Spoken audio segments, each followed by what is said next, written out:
Hello, welcome to the chases channel. I am Bidisha. আজকে আমরা research article কিভাবে লিখতে হয় তারই নতুন ক্লাসে চলে এসেছি। আগের ক্লাসেই আমরা এমএলএ ফরম্যাট সম্পর্কে জেনেছি। এই ক্লাসে আমরা এপিএ ফরম্যাট সম্বন্ধে জানব। এপিএ ফরম্যাটে কিভাবে ইনটেক্স সাইটেশন করতে হয়, কিভাবে রেফারেন্স পেজ লিখতে হয়, সবই আমরা জানব। তাহলে প্রথমেই এপিএ এর full form American Psychological Association, আর এটা মেনলি ইউজ করা হয় সোশ্যাল সায়েন্সের জন্য, এডুকেশন সাবজেক্টের জন্য, সাইকোলজির জন্য। তাছাড়া সোশ্যাল সায়েন্সের আলাদা আলাদা যেসব ডিসিপ্লিন আছে সেই সমস্ত ক্ষেত্রে এপিএ সাইটেশন স্টাইল ব্যবহার করা হয়। এবার এই এপিএ সাইটেশন স্টাইলে লেখার জন্য 7th এডিশন অনুযায়ী 6টা ফরম্যাটকে বা 6টা ফন্টকে গণ্য হিসেবে ধরা হয়েছে। কি কি সেই 6টা ফন্ট? প্রথমে আপনি যদি ফন্টের সাইজ 10 রাখেন তাহলে আপনি লুসিডা স্যান্স ইউনিকড বা নর্মাল কম্পিউটার মডার্ন এই দুটি ফরম্যাট বা এই দুটি ফন্ট ইউজ করতে পারেন। তারপরে যদি আপনি সাইজ 11 রাখেন তাহলে আপনি ক্যালিব্রি বা এরিয়াল বা জর্জিয়া ফন্ট ইউজ করতে পারেন। আর যদি আপনি সাইজ 12 রাখেন তাহলে আপনি আর্টিকেল লেখার জন্য টাইমস নিউ রোমান ইউজ করতে পারেন। তাহলে আমেরিকান সাইকোলজিক্যাল অ্যাসোসিয়েশনের রিসেন্ট যে ফরম্যাট, রিসেন্ট যে এডিশন, সেটা হচ্ছে 7th এডিশন। সেই অনুযায়ী আপনার এই 6টা ফন্টকে গণ্য হিসেবে ধরা হয়।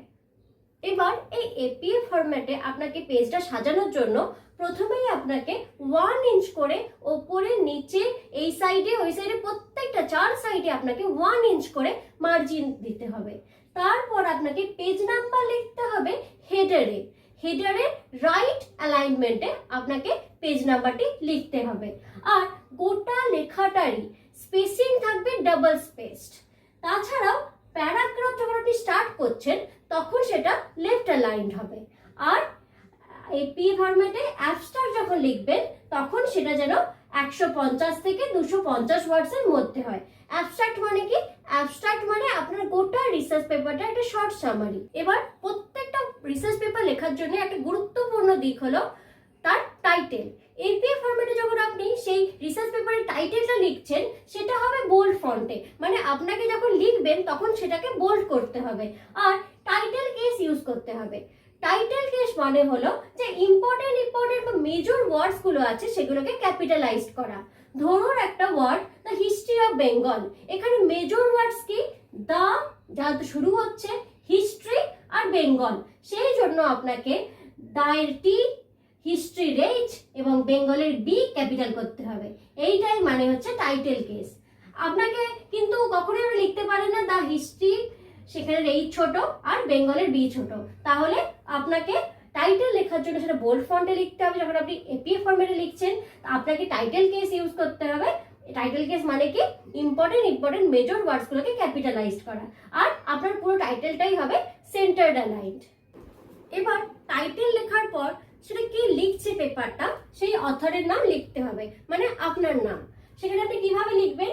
আপনার প্রথম নামটা লিখতে হবে, তারপর যদি আপনার কোনো মিডিল নাম থাকে তাহলে সেটা ইনিশিয়াল বা প্রথম অক্ষরটা লিখতে হবে, দেন ডট দিতে হবে, তারপরে আপনার লাস্ট নেম লিখতে হবে।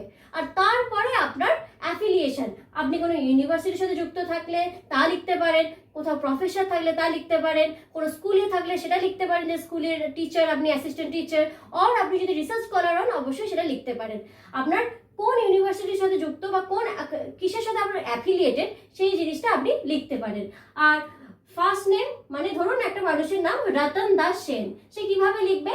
ফার্স্ট নেম তার রতন লিখবে, তার মিডল নেমের ইনিশিয়ালটা ডি লিখবে, তারপরে তার লাস্ট নেম সেন কমপ্লিট লিখবে। তার তলায় সে তার ইউনিভার্সিটির সাথে বা যে কোনো কিছুর সাথে সে অ্যাফিলিয়েটেড সেটা লিখবে। এবার আমরা আগেই পড়েছি এমএলএ ফরম্যাটের মতো এপিএ ফরম্যাটেও কিন্তু আপনাকে ইনটেক্স সাইটেশন করতে হয়। ইনটেক্স সাইটেশন কি? যা যা আপনি আইডিয়া নিয়েছেন শুধুই মাত্র শেষে গিয়ে তা সাইট না করে পেজের মধ্যেও বা পেপারটার মধ্যেও সেটাকে সাইট করা, তারই নাম হচ্ছে ইনটেক্স সাইটেশন। ইনটেক্স সাইটেশন আপনি কখন করবেন? যখনই আপনি কারোর আইডিয়া নিচ্ছেন, সেটা হচ্ছে তার আইডিয়ার সারাংশ হোক, তার আইডিয়ার প্যারাফ্রেজিং হোক, অর ডাইরেক্ট কোট হোক, প্রত্যেকটা টাইমে আপনাকে কিন্তু ইনটেক্স সাইটেশন করতে হবে। ধরুন একজনের আইডিয়া আপনি ডাইরেক্ট কোটেশনে না লিখে তার আইডিয়াটা আপনার ভালো লেগেছে সেইটা নিয়ে আপনি লিখলেন প্যারাফ্রেজিং করে, তখন আপনি কেমন ভাবে সেটাকে কোট করবেন? ধরুন আপনি জানেন যে বলে একজন লোক, সে হচ্ছে বলেছে রিডিং স্ট্রেনথেনস ল্যাঙ্গুয়েজ স্কিল। এবার আপনার এই আইডিয়াটা মাথায় আছে, কিন্তু আপনি ডাইরেক্ট কোডটা করতে চাইছেন না, তখন আপনি ওনার আইডিয়াটা প্যারাফ্রেজ করে লিখবেন। কেমন ভাবে লিখতে পারেন? দু রকম ভাবে সেটা ইনটেক্স ভাবে সাইট করতে পারেন। প্রথমে লিখতে পারেন অ্যাকর্ডিং টু স্মিথ, দিয়ে কোন ইয়ারে বইটা পাবলিশ হয়েছে যখন বলেছেন তিনি, সেই 2022টা লিখবেন। তারপরে আপনার নিজের মতো করে আইডিয়াটা লিখবেন, রেগুলার রিডিং ইমপ্রুভস ভোকাবুলারি, বা আপনি লিখতে পারেন রেগুলার রিডিং ইমপ্রুভস ভোকাবুলারি। তারপরে আপনি ব্যাকেটে লিখে দিতে পারেন যে আইডিয়াটা স্মিথের, দেন একটা কমা দিলেন, তারপরে ওই কোন ইয়ারে বলেছে সেটা লিখলেন। আর ধরুন আপনি ডাইরেক্ট কোড করতে চাইছেন, সেটা কিভাবে সাইট করবেন? তাহলে লিখবেন স্মিথ দিয়ে সে কোন ইয়ারে বলেছে, তারপরে স্টেটেড দিয়ে ইনভাইটেড কমার মধ্যে যা বলেছে সেটা পুরোটা লিখবেন। তারপরে পেজ নাম্বার যেহেতু সেজন্য পি লিখবেন, ডট দেবেন, দিয়ে যেই পেজ থেকে আপনি আইডিয়াটা কোড করেছেন সেই পেজ নাম্বারটা দেবেন। এবার এপি ফরম্যাটে লাস্টে গিয়ে যে রেফারেন্সটা আপনাদের দিতে হয়, বা লাস্টে গিয়ে আপনাদের যে যে অথরের নামগুলো সাইট করতে হয়, ভেতরে প্রত্যেকটাই যা যা আপনি ইনটেক্স সাইটেশনে সাইট করেছেন সবকিছুই আপনাকে কিন্তু একদম লাস্টে গিয়ে কমপ্লিট সাইটেশন করতে হবে। আর সেইটারই নাম কিন্তু রেফারেন্সেস এপি ফরম্যাট অনুযায়ী। তাহলে আপনি আপনার পেপার কমপ্লিট করার পর আপনি যে পেজটা স্টার্ট করবেন সেটা নাম দেবেন রেফারেন্সেস। তারপরে আপনি যখন সাজাবেন কোন কোন অথরের আইডিয়া প্যারাফ্রেজ করেছেন আর ডাইরেক্ট কোটেশন লিখেছেন, সেটা সাজাতে হবে অ্যালফাবেটিক্যালি অথরের সারনেম অনুযায়ী। কারণ এপিএফ ফরম্যাট অনুযায়ী আমরা আগেই শিখেছি, প্রথমে অথরের সারনেম হয়, তারপরে তার ফার্স্ট নেমের ইনিশিয়াল হয় আর মিডিল নেমেরও ইনিশিয়াল হয়। কেন ফার্স্ট নেম আর মিডিল নেমের ইনিশিয়াল হয়? যাতে জেন্ডার বায়াসনেস থেকে দূরে থাকা যায়। আর প্রত্যেকটাই হ্যাঙ্গিং ইন্ডেন্ট আপনাকে করতে হবে প্রত্যেকটা সাইটেশনে। আর কিভাবে হ্যাঙ্গিং ইন্ডেন্ট করতে হয় তা আমরা আগেই এমএলএ ফরম্যাটের ভিডিওটিতে আলোচনা করেছি। কিভাবে হ্যাঙ্গিং ইন্ডেন্ট করতে হয় যদি আপনাদের জানতে হয়, অবশ্যই আপনারা আগের ভিডিওটি দেখুন। এবার এপিএফ ফরম্যাটে একটা বুক সাইট করার জন্য কিছু এক্সাম্পল দেখা নেওয়া যাক। প্রথমেই আপনাকে অথরের সারনেম দিতে হবে, তারপরে অথরের ইনিশিয়াল নেমের প্রথম অক্ষর আর মিডিল নেমের প্রথম অক্ষর দিতে হবে। তারপরে কোন ইয়ারে বইটা পাবলিশ হয়েছে সেই ইয়ারটা দিতে হবে, দেন ডট দিতে হবে। তারপর আপনাকে টাইটেল অফ দ্য বুক দিতে হবে, আর যদি কোনো সাবটাইটেল থাকে সেটা দিতে হবে, দিয়ে আবার ফুল স্টপ, তারপর পাবলিশারের নেম। যেমন এখানে একজন অথরের নাম জে জে গিবসন, যেহেতু আমরা তার পুরো নামটা লিখবো না জেন্ডার বায়াসনেস সরিয়ে রাখার জন্য, তাহলে প্রথমে আমরা লিখবো গিবসন, তার সারনেমটা, কমা দেব, তারপরে তার নামের প্রথম অক্ষরের জে, ডট দিয়ে তার মিডিল নেমের জে, ডট দিলাম, কোন ইয়ারে পাবলিশ হয়েছে সেটা ব্যাকেটে লিখলাম, আবার একটা ডট দিলাম, তারপরে বইয়ের নামটা লিখলাম। এখানে যেহেতু সাবটাইটেল নেই সেহেতু এরপরেই আমরা পাবলিশারের নাম দিয়ে দিলাম। এবার আপনাকে এপি ফরম্যাটে কোনো জার্নাল থেকে আর্টিকেল সাইট করার জন্য কেমন ভাবে করতে হবে।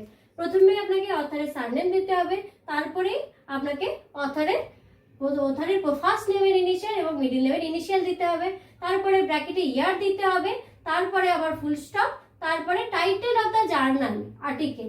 প্রথমে আর্টিকেলটার টাইটেল দিতে হবে, তারপরে সেই আর্টিকেলটার সাবটাইটেল যদি থাকে সেইটা দিতে হবে, দেন আপনাকে ডট দিতে হবে, দিয়ে আপনি কোন জার্নাল থেকে আর্টিকেলটা নিয়েছেন তার টাইটেল দিতে হবে, তারপরে আপনাকে ভলিউম নাম্বার দিতে হবে, এবং ভলিউম নাম্বার দেওয়ার পর ব্র্যাকেটে আপনাকে ইস্যু নাম্বার দিতে হবে, তারপরে আবার কমা দিতে হবে, কমা দিয়ে আপনি কোন পেজ রেঞ্জ থেকে কোন পেজ রেঞ্জের আইডিয়াটা নিয়েছেন সেই পেজ রেঞ্জ দিতে হবে, তারপরে আপনাকে ডিওআই এর লিঙ্কটা দিতে হবে।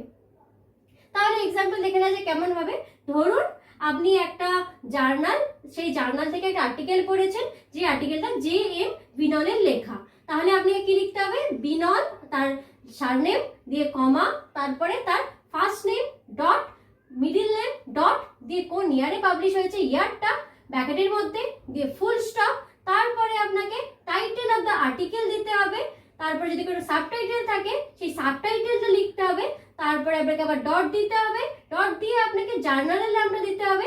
এখানে যেমন জার্নালের নাম psychology comma crime and law, দিয়ে ফুল স্টপ দিয়ে আপনাকে ভলিউম নাম্বার লিখতে হবে, তারপরে ব্র্যাকেটে আপনাকে ইস্যু নাম্বার লিখতে হবে, দিয়ে কমা দিয়ে আপনাকে পেজ রেঞ্জ দিতে হবে, কোন পেজ রেঞ্জ থেকে কোন পেজ রেঞ্জের মধ্যে আপনি আইডিয়াটা নিয়েছেন, তারপরে আপনাকে ডিওআই এর লিংক দিতে হবে।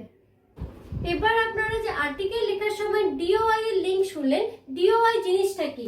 DOI মানে হলো ডিজিটাল অবজেক্ট আইডেন্টিফায়ার। DOI হলো যে আর্টিকেলটা আপনি সাইট করছেন তার পার্মানেন্ট লিঙ্ক। যদিও আপনার জার্নালটা মনে করুন আর ওয়েবসাইটে এক্সিস্টই করে না, তাও যদি কেউ সেই লিঙ্কে সার্চ করে বা লিঙ্কে ক্লিক করে তাহলে তারা আপনি যেই আর্টিকেলটা সাইট করেছেন সেই আর্টিকেলটা দেখতে পাবে। DOI এর ফুল ফর্ম হলো ডিজিটাল অবজেক্ট আইডেন্টিফায়ার। তাহলে আশা করছি আপনারা APA ফরম্যাটের সাইটেশন সম্পর্কে একরকম ধারণা পেলেন। আর প্রত্যেক টিউসডে বিকেল 4টের সময় আমাদের এই রিসার্চ আর্টিকেলের ক্লাস আপনারা জেএসএস চ্যানেলে দেখতে পাবেন। তাছাড়াও যদি আপনারা পেড ব্যাচ নিতে চান তাহলে ডিসক্রিপশন বক্সে চেক করুন, সেখানে যোগাযোগ করলেই আপনারা রিসার্চ আর্টিকেলের আপকামিং ক্লাসের সমস্ত ডিটেলস পাবেন। আশা করছি আপনাদের ক্লাসগুলো ভালো লাগছে। আপনাদের যা মনে হয় ফিডব্যাক দিন, আমরাও তার উপরে আরো চেষ্টা করে আপনাদের জন্য নানান ধরনের ভিডিও আনতে থাকবো। ধন্যবাদ।